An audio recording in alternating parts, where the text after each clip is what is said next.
this Conservative government that massively increased the living wage, not only instituted the living wage but massively increased it, and we would hope that it would be the Labour Mayor of Leicester who would stand up for the interests of the workforce in his community, and that's what we will do. We're heading to the shadows of Lichfield Cathedral with Michael Fabricant. Michael Fabricant. Thank you, Mr. Speaker. And it's not just the 800-year-old Lichfield Cathedral that we have. We've also got the beautiful leafy lanes, wonderful restaurants and bars. But I'll tell you what we also have, and that is the Lichfield Garrick, which is a major theatre in the area, the Hub at St Mary's. And so what I'd like to know is this. I welcome the £1.7 billion grant that's being given to support our theatres and performing artists. But are we going to see any of it at all outside of the West End and here in Lichfield? Minister. Mr. Speaker, I thank my right honourable friend. I can tell him that Lichfield has been at the centre of our cultural life since Dr. Johnson and David Garrick made their famous walk and ride from Lichfield to London in the 18th century, and will continue to be so. And we are working closely with Arts Council England to support and develop the projects that I know are so dear to his heart. Present to Leader of the Opposition with the Right Honourable Keir Starmer. Thank you, Mr. Speaker. On Monday, when asked why care home deaths had been so high, the Prime Minister said, and I quote, "Too many care homes didn't really follow the procedures in the way that they could have." That's caused huge offence to frontline care workers. It's now been 48 hours. Will the Prime Minister apologise to care workers? I'm grateful to the right honourable gentleman, and the last thing I want to do is to blame care workers for what has happened, or for any of them to think that I was blaming them, because they worked hard, incredibly hard throughout this crisis, looking after some of the most vulnerable people in our country and doing an outstanding job. And as he knows, tragically, 257 of them have lost their lives. And when it comes to taking blame, I take full responsibility for what has happened. But the one thing that nobody knew early on during this pandemic was that the virus was being passed asymptomatically from person to person in the way that it is. And that's why the guidance and the procedures changed. And it's thanks to the hard work of care workers that we've now got incidents down in our care homes, outbreaks down in our care homes to the lowest level since the crisis began. That's thanks to our care workers, and I pay tribute to them. Mr. Speaker, that's not an apology, and it just won't wash. The Prime Minister said, his words, too many care homes didn't really follow the procedures in the way that they could have. It was clear what he was saying, and the Prime Minister must understand just how raw this is for many people on the front line and for those, Mr. Speaker, who've lost loved ones. I quote Mark Adams, who runs a social care charity, who spoke yesterday. He said this: "You've got 1.6 million social care workers going into work to protect our parents, our grandparents, our children, putting their own health and potentially lives at risk. And then, to get perhaps the most senior man in the country turning round and blaming them on what has been an absolute travesty of leadership from the government, I just think it's appalling." They're his words. Ask the Prime Minister again, will he apologise to care workers, yes or no? Speaker, he keeps saying that I blamed or tried to blame care workers, and that is simply not the case. The reality is that we now know things about the way a coronavirus is passed from person to person without symptoms that we just didn't know. That's why we instituted the Care Home Action Plan on April the 15th. That's why we changed the procedures. And perhaps he did know that it was being transmitted asymptomatically. I didn't hear it at the time. Perhaps Captain Hindsight would like to tell us whether he knew that it was being transmitted asymptomatically. Of course it was necessary to change our procedures. I want to thank our care workers for what they have done, and this government will continue to invest massively in our care homes, in our care workers. And by the way, it's this government that put up, as I said just now, this government that put up the living wage by record amounts. And that is something that we can do directly to help every care worker in the country. Keir Starmer. By refusing to apologise, the Prime Minister rubs salt into the wounds of the very people that he stood at his front door and clapped. The Prime Minister and the Health Secretary must be the only people left in the country who think that they put a protective ring around care homes. Those on the front line know that that wasn't the case. I quote one care home manager from ITN News yesterday. She said this: "I'm absolutely livid at the fact that he says we didn't follow the procedures, because the care assistants, the nurses, everyone in the care home have worked so hard, and then he's got the audacity to blame us." Her words. What would the Prime Minister like to say to that care home manager? What I would like to say to the lady in question, and indeed to every care home worker in the country, is that this government appreciates the incredible work that they have done. We thank them for the incredible work they have done. And let me say further that we will invest in our care homes and we will reform the care home sector. And I hope, by the way, Mr. Speaker, that we'll do it on the basis of cross-party consensus and get a lasting solution to the problems in our care homes and the difficulties many people face in funding the cost of their old age. That's what we want to do. That's what this government is pledged to do after 30 years of inaction, and I hope that he will join us in doing it. Keir Starmer. Well, I'm glad to hear it. I gently point out that his government has been in power for 10 years with no plan and no white paper. Of course we'll join in plans for reforming healthcare, but for social care, but 10 years wasted. The reality is this: more than 19,000 care home residents have died from COVID-19. It's a far higher number when you include excess deaths. Overall, around 1 in 20 care home residents are estimated to have died from the virus. 1 in 20. It's chilling. These are extraordinary numbers. Yet the Prime Minister's consistently ducked responsibility for this. Will he accept it isn't care workers who are to blame, it's his government?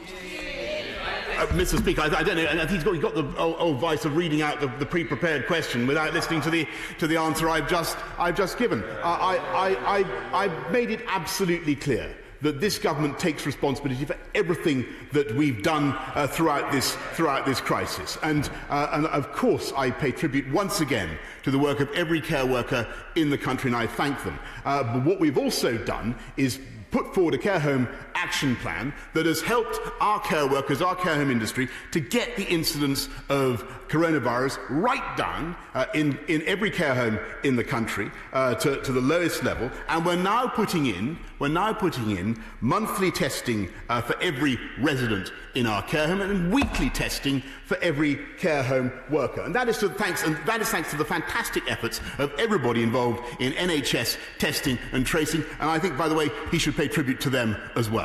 Yes, Starmer. Mr. Speaker, the Prime Minister continues to insult those on the front line by not taking these issues seriously. The Prime Minister must recognise that huge mistakes have been made. 2 months ago, at PMQs, I highlighted the weakness of early guidance on care homes. The Prime Minister, typically flippant, simply said it's not true. There were repeated warnings from the care sector, repeated delays in providing protective equipment. This wasn't hindsight. They were raised here day in, day out, week in, week out. It wasn't hindsight, it was real time for the front line.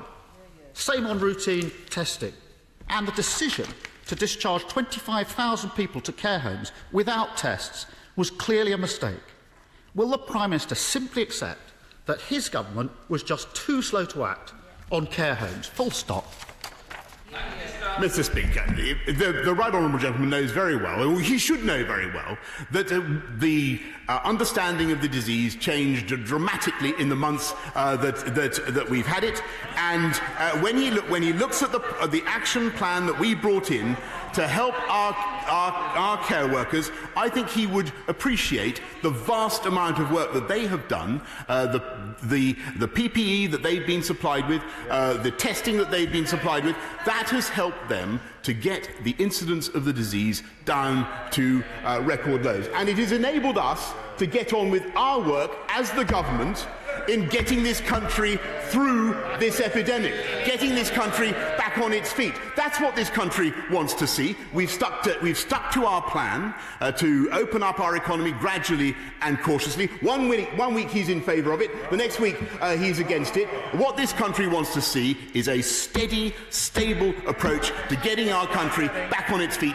That is what we are delivering. 5 minutes. Finally, Mr. Speaker, to add further insult to injury, there are reports this morning that the government is to remove free hospital parking for NHS workers in England. The Prime Minister will know that this could cost hundreds of pounds a month for our nurses, our doctors, our carers and our support staff. We owe our NHS workers so much. We all clap for them. We should be rewarding them, not making it more expensive to go to work. The Prime Minister must know this is wrong. Will he reconsider and rule it out? Mr. Speaker, the hospital car parks are free for NHS staff for this pandemic. They're free now, and we are going to get on with our manifesto commitment to make them free for patients who need them as well. And the House will know that that was never the case under the Labour government. Neither for staff, nor for patients, May I respectfully suggest that he takes his latest bandwagon and parks it free somewhere else, Mr. Speaker. One week he's backing us, the next week he's not. One week he's in favour of a tax on wealth and tax on homes. The next week he tries to tiptoe away from it. We know how it works. He takes one brief one week, one brief the next. He's consistent only in his opportunism, whereas we get on with our agenda. Build for jobs, and the House will hear more about it shortly, Mr. Speaker. Thank you, Mr. Speaker. Mr. Speaker, my well-known and much-loved constituent, Alan Young, died of cancer last year, having been cared for at Myton Hospice in Warwick. And I'm sure the Prime Minister will remember the very moving letter that he received from Alan's brave 9-year-old son, Tommy, which Tommy read out on local radio, praising Myton for looking after his dad and asking for them to receive support. Now, the government's providing £200 million per quarter for hospices during the current emergency, so it's very clear that the Prime Minister appreciates their work. And will he join me, Tommy, his brother Shay and his mum Kelly in thanking Myton and all hospices across the country for the invaluable care they provide to people like Alan? Mr. Speaker, I do indeed remember that, and I know the thoughts and sympathies of the whole House will be with Alan and his family. I would like to join Tommy and Shay and Kelly and indeed my honourable friend in thanking all hospices for the incredible work that they do. Let us head to Scotland to visit the leader of the SNP, Ian Blackford. Thank you, Mr. Speaker, and I'm sure you, the Prime Minister, and indeed the whole House will want to join me in marking Srebrenica Memorial Day, which takes place this Saturday and for the first time happening online. We should never forget the terrible genocide that took place 25 years ago. And can I associate myself with the concerns about Tory hospital parking charges? The SNP government abolished them in Scotland 12 years ago, and I would urge the Tory government to do the same so NHS workers and patients will not be penalised. Mr. Speaker, 3.8 million people across the United Kingdom could face unemployment when the furlough scheme ends. The job retention scheme has been a lifeline to millions, yet we could see progress unravel as the scheme ends. Millions of people could potentially find themselves out of work, struggling to pay bills and to put food on the table. Will the Prime Minister commit today to extending the furlough scheme? People must not lose their jobs because the Tories refuse to act. Mr. Speaker, I think most people looking at what has happened in the UK over the last 3 or 4 months around the world have been overwhelmingly impressed by the way that we, as a government, have put our arms around people. £164 billion invested in jobs, in incomes, in supporting people. It's been a massive, massive effort. I think, Mr. Speaker, and I know that a lot of people in this House would agree with me, I think that you cannot go on forever with a furlough scheme that keeps employees in suspended animation in the way that it does. We need to get our economy moving again. That's what I think the people of this country want to see in a sustainable and cautious way. And I would just remind him, I'm sure he's constantly saying this, I would just remind him that the reason the job retention scheme has worked, the furlough scheme has worked, is because of the power and the efficiency of the UK Treasury. It's the UK government that has funded the furlough scheme, and 4.8 billion, I should say, in Barnett consequentials to Scotland alone. I'm sure he doesn't hesitate to remind his colleagues of that.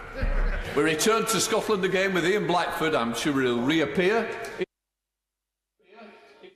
Mr. Speaker, of course, it's about the future, and it's about making sure that people can be protected. Just this week, we've seen Spain look to extend their furlough scheme into 2021. Research has shown that prematurely ending the job retention scheme risks higher unemployment and weaker productivity, with a potential loss of up to £50 billion to GDP. The Resolution Foundation are calling for £3 to £5 billion to be spent on extending furlough payments for the hardest hit sectors. And the TUC are warning of the effect of ending the furlough scheme early would have people that are shielding in difficulties. Mr. Speaker, this is about not throwing away the benefits that we have accrued. The Prime Minister seems intent on sinking the lifeboat that has been keeping so many people afloat. If the Prime Minister will not extend the furlough scheme, will he give Scotland the powers so we can do it ourselves? Prime Minister. Mr. Speaker, I think I've answered the right honourable gentleman's question already, but perhaps because I believe it's absolutely essential that we not only invest in our people and protect them from the effects of this epidemic, as we have done, a huge expenditure, quite rightly, but it's also essential that we get the economy moving, including in Scotland, and I hope he supports that objective as well. Thank you, Mr. Speaker. Does the Prime Minister agree with me and my constituents that calls from some in this House for a raid on homes, pensions and savings would hammer hard-working families and undermine Britain's economic recovery? Absolutely right, Mr. Speaker, and I've been amazed to hear that Labour are proposing to bring forward a wealth tax, a tax on homes. New leader, same old Labour policies. Exactly what this country doesn't need. What we need is investment in people. We need investment in their wages, increasing the living wage, taking this country forward. We want a tax. They want a tax. We want jobs. Let's head to Northern Ireland with Colm Eastwood. Colm Eastwood.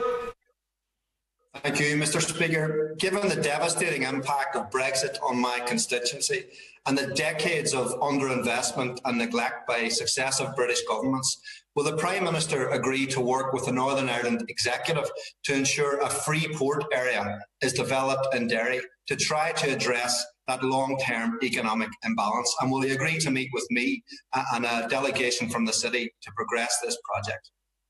I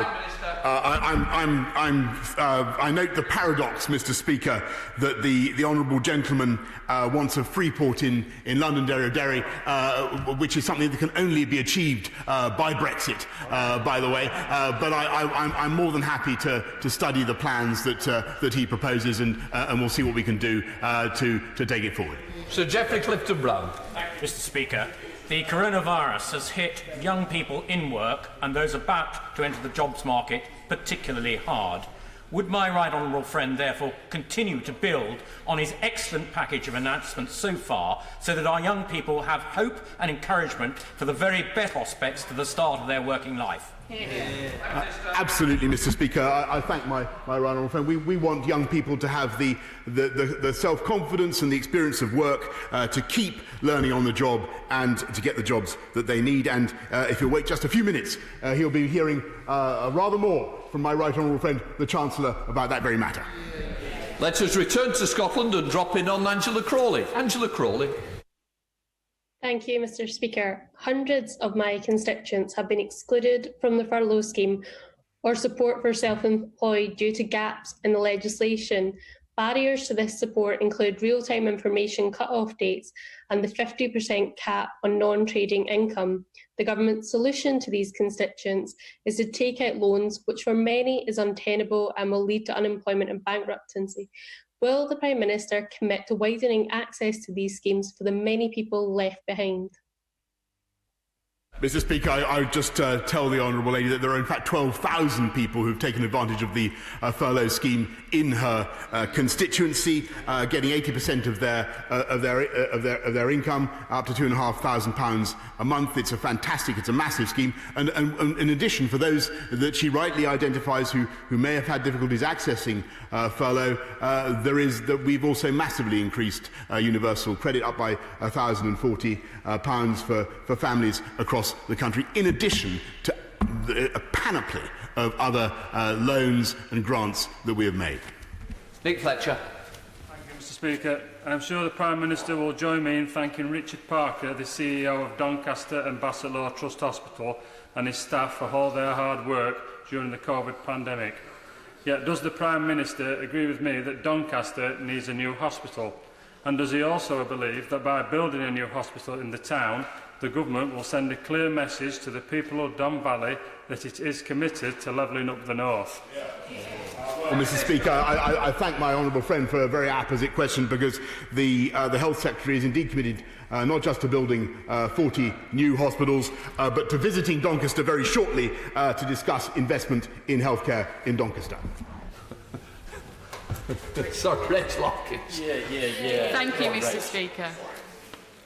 Luton Airport provides direct funding to Luton Council and to many local charities in my constituency, but COVID-19 has hugely impacted this commercial and charitable income. Without urgent government action, Luton Council will be forced into making £22 million of in-year cuts next week. I've raised this issue repeatedly in Parliament on behalf of thousands of Lutonians. Will the Prime Minister meet with me to discuss how emergency funding for Luton Council will save crucial local services and hundreds of key workers' jobs? Well, Mr. Speaker, she raises a very important issue, because the aviation industry has been very hard hit, and that's why we're supporting the sector in all kinds of ways, not just by supporting employees, but also the time to pay scheme and loans from the Bank of England and indeed the government to aviation. The best way, and of course we're supporting local councils as well, with billions of pounds, 3.2 billions of pounds for local councils. But the most important thing is to get a medium and long-term solution that enables those airlines to start flying again, so that Luton Council can get the revenues that it needs. I perfectly understand and support the points she makes. Simon Fell. Thank you, Mr. Speaker. It's been said, I hope not uncharitably, that my right honourable friends never met a bridge that he didn't want to build. Off the Cumbrian coast, we've got an opportunity to steal a march for the tidal barrage, which would supply 5% of the UK's energy needs in a green, sustainable way. It would leave a legacy of jobs in Copeland, Barrow-in-Furness and Workington, and leave 7,000 jobs. It would allow us to connect communities that have got a terrible transport network at the moment with a shiny new bridge, and it would allow us to build our way into a green revolution. Would the Prime Minister agree to meet with me and my Cumbrian colleagues to explore this deal further? Well, I'm very grateful to my honourable friend for bringing that attractive idea to my attention. I know that several projects are being considered along the Cumbrian coast, and I'd advise him first to get in touch with my right honourable friend, the Secretary of State for Business, Energy and Industrial Strategy, to see what he can do to take it forward, and I will give what support I can. Alex Norris. Thank you, Mr. Speaker. Yesterday, after a delay of over a year, the government published their response to their call for evidence regarding violence and abuse against shop workers. In that period of time, there have been 150,000 such incidents. It's completely unacceptable. There's a lot of very good things in the government's response, but it is disappointing that they've stopped short of a change in the law. Mr. Speaker, will the Prime Minister make a commitment that if his plans don't reduce the 400-plus incidents every day within 6 months, he will support legislative change? Mr. Speaker, I think we should have absolutely zero tolerance for violence or aggression to people who work in shops, just as we have zero tolerance for people who are aggressive towards those who work in our public services, and we will do everything we can to ensure that is the case. Stephen Hammond. Thank you, Mr. Speaker. There was a welcome relaxation of lockdown rules on Saturday, but some sectors such as health and beauty, performing arts, language schools, events providers and wedding industry are still not able to open. Could I ask my right honourable friend if he'll publish a timetable so there can be some hope and certainty for these industries? My right honourable friend raises a very, very important point. We, as he knows, on May the 10th, we set out our our plan for cautiously getting our economy open again, and we will be saying more later this week about the next steps and the timetable that we hope to follow. Heading to Bedford to drop in on Mohammed Yassin. Mohammed Yassin. Thank you very much, Mr. Speaker. A care home owner in my constituency was told if they refuse to accept the return from a hospital of a COVID-positive patient, they would be discharged to an unfamiliar home. The procedure the owner was obliged to follow was this government's. So rather than point the finger at care workers for his failures, will the Prime Minister do the right thing, apologize and pay tribute to the professionalism of the care home owners, managers and staff in Bedford who went above and beyond this government guidelines to save lives? Minister. Mr. Speaker, I thank the honourable gentleman, and I renew the points that I made earlier on the tribute I pay to care home workers. The particular case that he raises is important and troubling. So if he would be kind enough to write to me with details setting out exactly what happened, I will be very happy to reply. Good. Thank you, Mr. Speaker. We've seen the most amazing upsurge in community spirit in this country, with hundreds of, thousands and millions of people coming together to support their neighbours. Does my right honourable friend agree that we need to sustain this community spirit into the future, and that means supporting the social infrastructure of local places like libraries and youth clubs and community businesses, and it also means Whitehall giving away power so that finally local communities can take back control?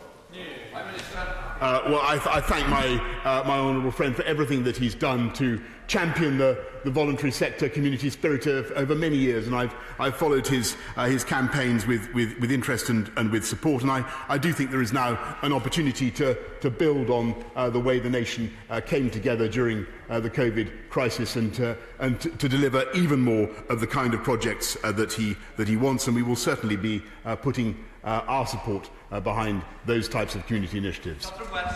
Thank you, Mr. Speaker. 230,000 renters are going to be at risk of homelessness or eviction as we emerge from lockdown. Will the Prime Minister urgently today lay legislation so that cross-party we can support those people at risk of homelessness before we break up for the summer recess? Prime Minister. Well, I'm grateful to the honourable lady, and she's right to draw attention to one of the most remarkable features of the COVID crisis, which was the way the country and the government were able to help thousands and thousands of homeless people to find accommodation. And we saw in other countries where they were less fortunate, there were, I'm afraid, serious epidemics amongst the homeless. Thankfully, we have so far avoided that. And we are taking forward plans with Dame Louise Casey, with my honourable friend, the Secretary of State for Communities and Local Government. We are taking forward plans to ensure that the 15,000 do not just come back onto the streets, but we do everything we can to stamp out homelessness in this country. Wild. Thank you, Mr. Speaker. The Queen Elizabeth Hospital in Kings Lynn serves over 300,000 people across Norfolk, Cambridgeshire and Lincolnshire.